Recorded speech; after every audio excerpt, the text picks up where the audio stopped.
purpose ng Diyos? Sa tingin ko, ang Diyos is the King of Peace. Siya ang hari ng kapayapaan. Hindi niya purpose na ang tao magkahiwalay-hiwalay. In fact, gusto nga niya na tawag natin unity of faith. Kasi tuturing tayo niyang magkapatid. Kung tuturing tayo magkapatid, kung sabihin natin sa nature of families, gusto ng magulang na magkasundo lahat ang magkapatid. Yun talaga yung purpose niya. So, kung tingnan natin ngayon yung mga pangyayari, maraming tatawag na divisions of faith. Division of faith, which means na hindi talaga nagkasundo ang mga believers. So, ano pa talaga ang purpose ni Jesus Christ na pumunta dito sa mundo?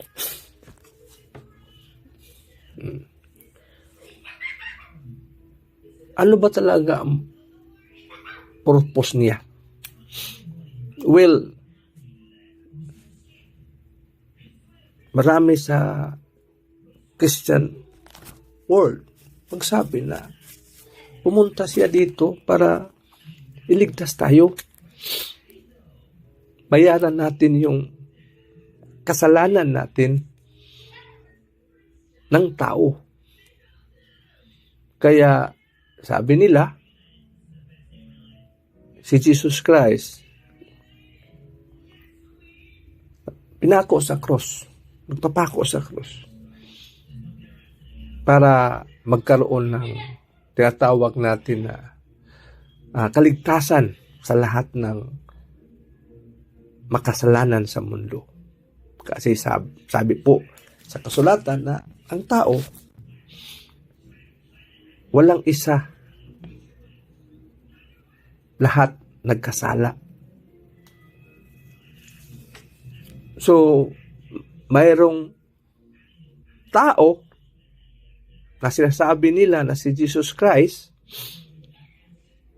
mayroon din nagsabi na si Jesus Christ, ito yung Diyos, siya nagpapako para maligtas yung tao, yung kaluluwa, na kung saan ang tao mula sa pasimula, lahat naman talaga nagkasala. So, ngayon, pagkatapos ng napako ang ating Panginoong Hesukristo, yun na ba talaga yung sinasabi nating kaligtasan?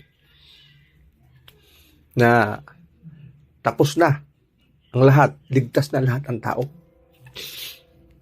Kaya ang tao ngayon, gumagawa na niyan sarili niyang faith, sarili niyang relihiyon.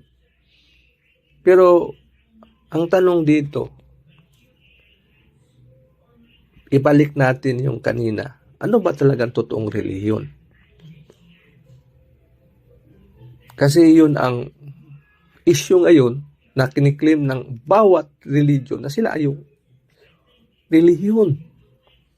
Sila yung relihiyon na binigyan ng authority na ang pumasok sa relihiyon maligtas. So, dito ngayon, parang mga batuto na nagbanggaan sila na kung sino yung na ay may pakita na may power and authority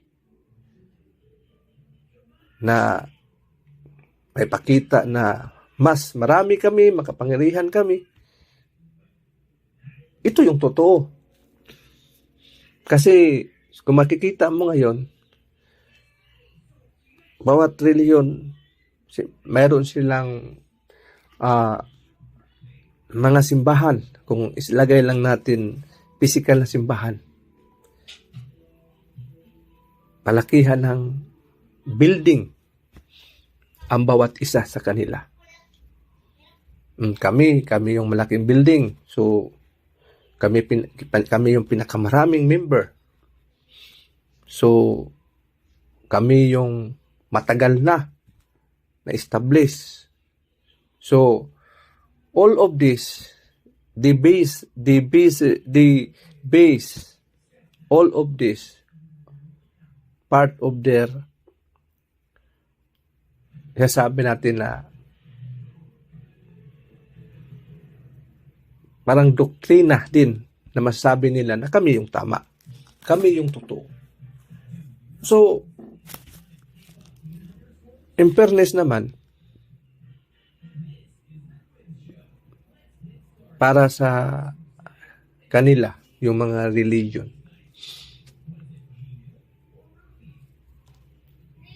ang religion, yung tinatawag nating religion, kung babasahin lang natin ang kasulatan, hindi yung religion na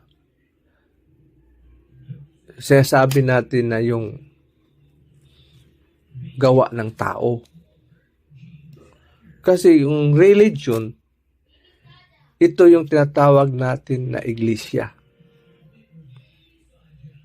Iglesia, church, simbahan, na ang simbahan na ito hindi yung referring to building or physical structure, kung hindi ito yung sinasabi nila sa Episo 1:22-23 na ito yung katawan ni Kristo. Ito yung sinasabi na katawan ni Kristo.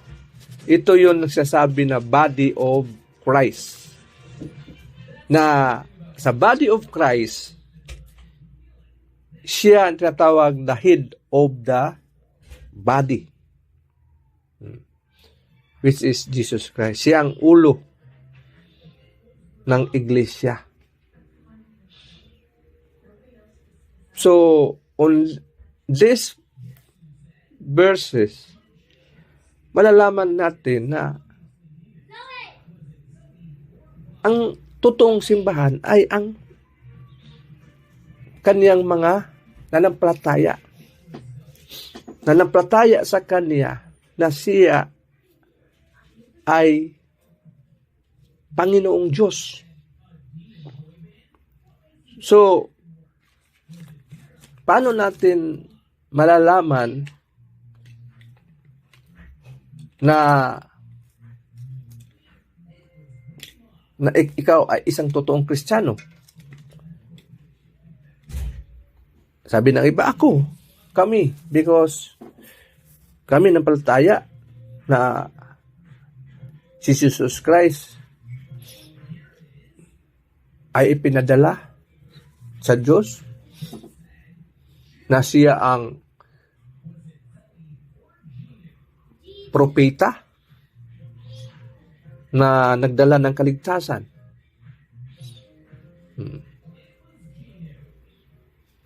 Sabi na ng iba, kami, kasi Jesus Christ, Diyos namin. Kami ang totoo. Kasi siya ang pinadala sa Ama, ang Diyos Ama, sa pamagitan ng banal na Espiritu Santo. Kami, kasi si Jesus Christ, yun talaga ang Diyos.